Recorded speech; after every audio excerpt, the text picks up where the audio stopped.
welcome to the deep dive.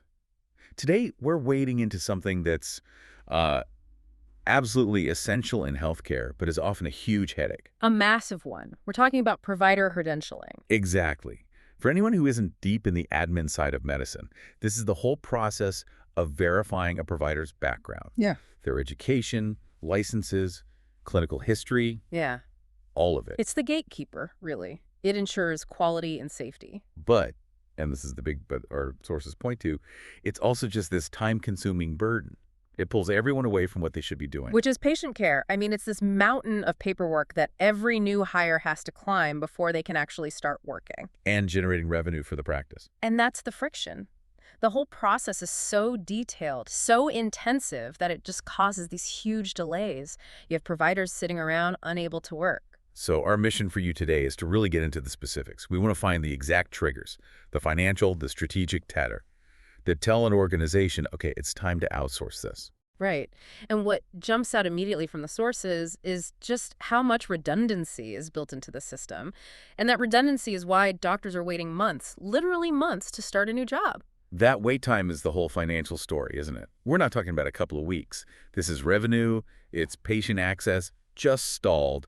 The cost is punitive. It really is. Okay, let's unpack this. Starting with those situations that just demand immediate help, the real crisis Of points. fires you have to put out. So scenario one is probably the most obvious, staffing gaps or turnover. Oh, yeah. The classic panic situation. Your one internal credentialing specialist, the Yeah. person who knows all the ins and outs for your state, your payers, they suddenly quit or go on a long leave. And you don't just have a gap, you have a revenue bottleneck, a full stop. Because training their replacement isn't like hiring a new receptionist, right? Not at all. It takes months. They have to learn state regulations, specific insurance company rules. It's incredibly complex. So outsourcing here acts as a kind of rapid response team. A stopgap. Exactly. You just can't afford to wait for a new hire to get up to speed. And the financial bleeding must be immediate. If you have a new doctor ready to start, or someone's recredentialing is due, and nobody's pushing the paperwork. You can't bill for them. It's that simple. You have a top surgeon you just recruited sitting on the bench. You're paying their salary. With zero revenue coming in from them. Precisely. The organization is just bleeding money. Outsourcing keeps that stream flowing, even when your internal team falls apart. That makes total sense for an emergency. But what about that deeper problem you mentioned? The inefficiency that's there even when you're fully staffed. The structural problem. That brings us to scenario 4. Just plain reducing delays. Why does it take so long in the first place? Redundancy. It all comes back to redundancy. The core issue is that every single player, every hospital, every insurance company, they all do their own independent verification. So you're proving the same thing over and over again to different people. It's like having to take 5 separate driving tests to prove you can drive. The system is designed for high detail, which just means high repetition. That sounds incredibly wasteful. It is. And our sources point out this redundancy causes long delays between when a physician accepts a position and when he or she can begin work. And that delay is brutal.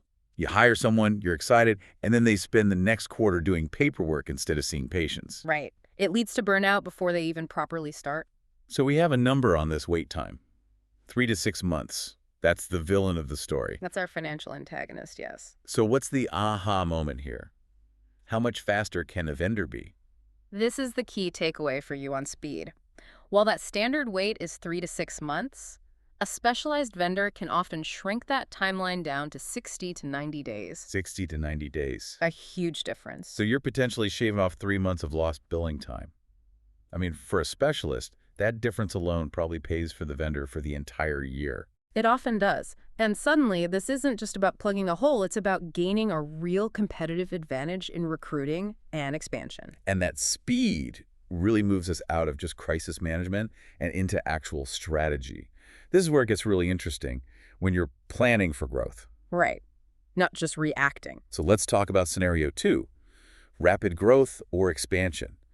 A practice is doing well, or there's a merger, and suddenly you've got a huge influx of providers. Not one new hire, but 20 Your in-house team, no matter how good they are, is just instantly swamped. And this is where that idea of scalability comes in. Exactly. You can't hire and train a new in-house team fast enough to handle that spike. It's impossible. But an outsourced team, they are built to scale. They act as an elastic resource. Perfectly put. They have the people, the processes ready to go. They can just absorb that volume and expedite the process immediately. You're essentially buying instant capacity. And the sources mentioned this isn't just for big hospitals. No, not at all. They made a point to say vendors work with all sizes, even specialized PT, OT, and SLAP clinics. Physical therapy, occupational therapy. If you're growing, the problem is the same. Okay, so let's talk brass tacks. The money. Yeah. Scenario 3, cost and efficiency. How does a CFO actually calculate this? You have to look at the fully loaded cost of your employee. It's not just their salary. Right. It's salary, benefits, payroll taxes, the cost to recruit them, the cost to train them, software licenses, and the hitting cost of managing turnover. So where's the tipping point? When does the vendor actually become cheaper? It's when that fully loaded internal cost, which can easily get up to $80,000, $100,000 a year per person, is more than what the vendor charges. And we have a specific example of that. We do. One hospital cited in the sources saved about $24,000 a year just by making the switch. Now, 24 grand might not sound like a game changer for a hospital, but But that's pure savings. And that's just the direct costs. It doesn't even account for the efficiency gains. A specialized firm's only job is credentialing. Their entire workflow is optimized for it. they're not getting pulled into other HR tasks. No, they have one mission. That's an efficiency your internal multitasking staff just can't replicate. And that efficiency brings us right to the last scenario, which is more about the human side of things. Scenario 5, focus on the core mission. This is maybe the most important argument for the providers themselves and for the patients. It's about freeing the whole team up to focus on what matters. Exactly. Getting doctors, nurses, clinic managers away from the paperwork and back to the patients. When a manager isn't chasing down license expiration dates, they can focus on clinical quality. The sources also mentioned that vendors are always on top of changing regulations. That seems like a huge invisible benefit. It's a massive risk management factor. Payer rules change constantly. An internal person has to spend time tracking all of that. A vendor does it automatically. It's their job. That reduces your risk of audits and fines significantly. The sources really broke down these vendor benefits. We've hit on a few, but let's just nail them down. First, that's specialized expertise. Right. They just know the rules inside and out because they do this hundreds of times a month. That volume means fewer errors, which means fewer costly delays. And then efficient systems. That's the tech, right? That's how you get from 6 months down to 2. That's it. They're using advanced software built for this, automating the tracking, the submissions, the follow-ups. You're buying tech you probably never buy for yourself. And finally, the cost savings. It's not just salary.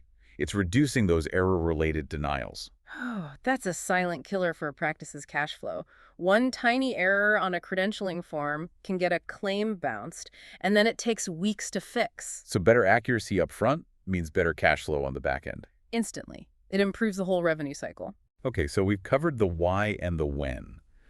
But you're handing over incredibly sensitive provider data. We have to talk about security. ITAA. Absolutely. It's the first question everyone asks, and it's the right one. Reputable firms live and die by this.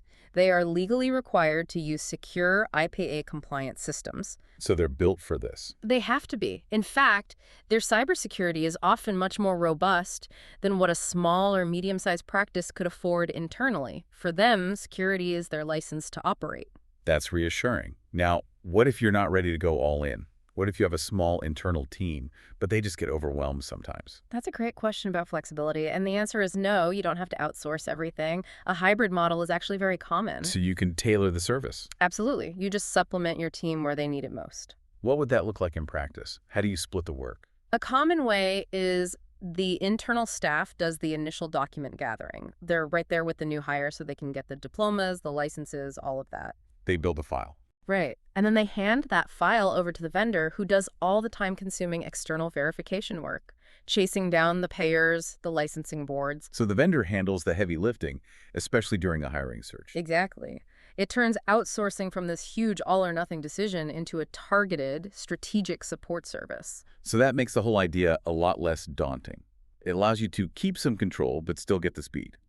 So, To wrap this all up for you, What's the big takeaway? outsourcing credentialing isn't just about getting rid of paperwork. It's a strategic move, triggered by very specific needs.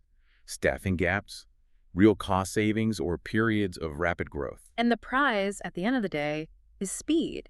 Getting that wait time down from a painful 3 to 6 months to a manageable 60 to 90 days. That's the metric that matters. It is. And if you zoom out, that time savings is only possible because these vendors are experts at navigating a broken, redundant system. I mean, we've established that the long delays are caused by every hospital and insurer demanding their own separate verification. So if the goal for everyone, providers, patients, hospitals, is speed and efficiency, if 60 to 90 days is the benchmark we should be aiming for, it raises a much bigger question for you to think about. Which is? What structural or regulatory barriers are stopping us from having a single, unified, universally accepted verification standard? And how long until technology and sheer financial pressure force that issue into the open? That structural redundancy really is the elephant in the room. Hmm. You have to wonder how long the system can keep paying that 3 to 6 month penalty for every single new provider before something has to give. Thank you for diving deep with us. We hope you feel ready to take a hard look at that administrative burden in your own world.